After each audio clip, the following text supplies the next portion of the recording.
Hi everyone, today I'm going to show you how to make metallic lace with Deco Magic. So I've got my reconstituted gel. This is the pearly white. I'm also going to need a scraper so that I can get the gel out of the bowl. I'm going to need a palette knife. As I've said in previous tutorials, I like to use a cranked handle palette knife, and I like one that has an edge like this as opposed to a completely rounded one. So that's my cranked handle palette knife.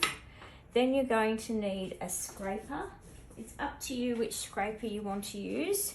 You can use a card scraper, you can use a metal scraper,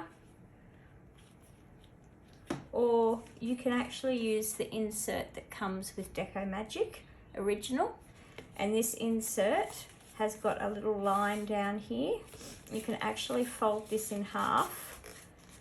The reason this is here is so you can actually squeeze all the gel out of the pouch, but you can also use it as a scraper when you're doing lace mats or any other sort of work where it needs to be scraped.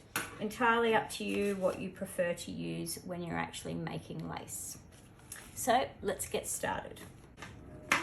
All right, so I'm just going to give my gel a bit of a mix. Now, this is the color that I used on the pink shoe. So if you're wondering how to use this, you can see from the pink shoe tutorial how it was used. All right, now I'm just going to put this in here. This is a little bit thicker than what it is normally, but that's fine, it will still work. So palette it onto your mat and really squeeze it in. I really like this mat. I think it's a really good pattern. It's nice and continuous and it's easy to get the gel out of.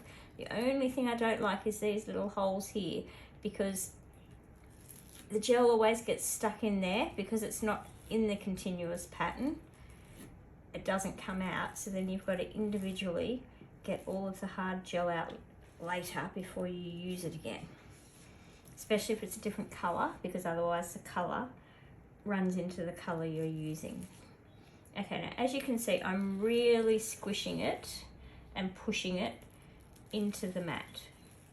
You want to, it's got to get into those grooves without holes, because if you don't put it in the grooves, then you're going to have breakages, and then when you try to pull it out, it's going to break.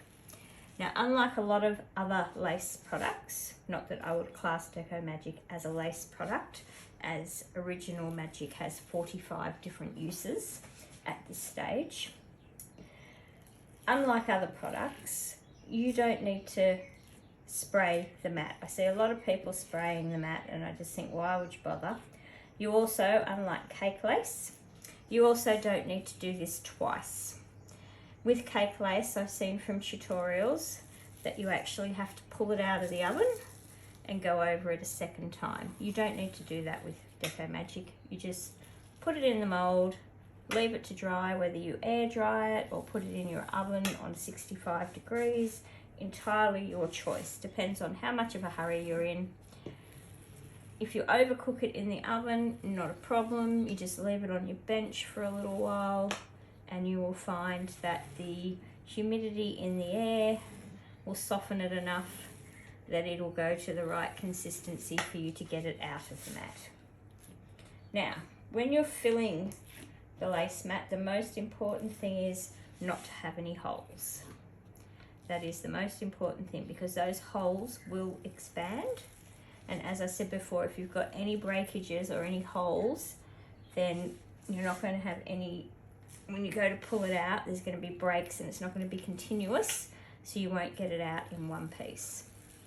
So as you can see, I'm really pushing it into the mold. Okay, really push. Scrape off the excess. And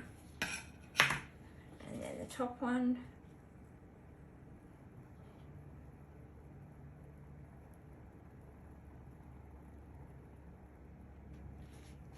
Scrape off. See, you're still getting a fair bit of excess even though you think you've scraped it off.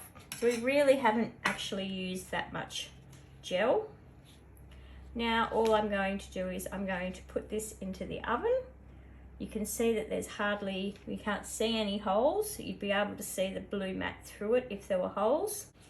So I'm going to pop this into an oven on 65 degrees because I'm impatient and I don't want to wait. This is our dried lace. As you can see, I have tried to pull a little bit at the side so that I could see if it was going to come out. If it doesn't come out, you need to either leave it longer to dry in the oven or you need to leave it longer to dry overnight. As I said before, if you overcook it in the oven, all you need to do is leave it out on your bench for a little while and the moisture in the air will soften it enough that you're able to get it out of the mold. So I'm going to show you from this end how you get it out of the mold because this end's already been started. So all you need to do is lift it like this and just pull a little bit. Now as you can see, it's quite firm. It shouldn't be sticky or anything. If it is sticky, then it's not ready to be pulled out of the mold. So no silica, no spray, no gel or glaze or oil or anything. All you do is like that. If you're worried it's going to tear, you can do it this way, where you actually pull the mat gently away from the lace. All right, there we go. So as you can see, this is how flexible the lace is. Very, very flexible. You can do basically whatever, make ribbons with it, fold it, whatever you like. And this was made from the reconstituted gel. So if you want to, if you've got spare leaf lying around and you want to know how you can use it for something else because you don't need that leaf anymore and it's all dried out, watch the video on how to reconstitute the Deco Magic gel so that you can then turn it into another decoration like lace. So this is what I use to put on the pink high heel shoe. I hope you've enjoyed this tutorial.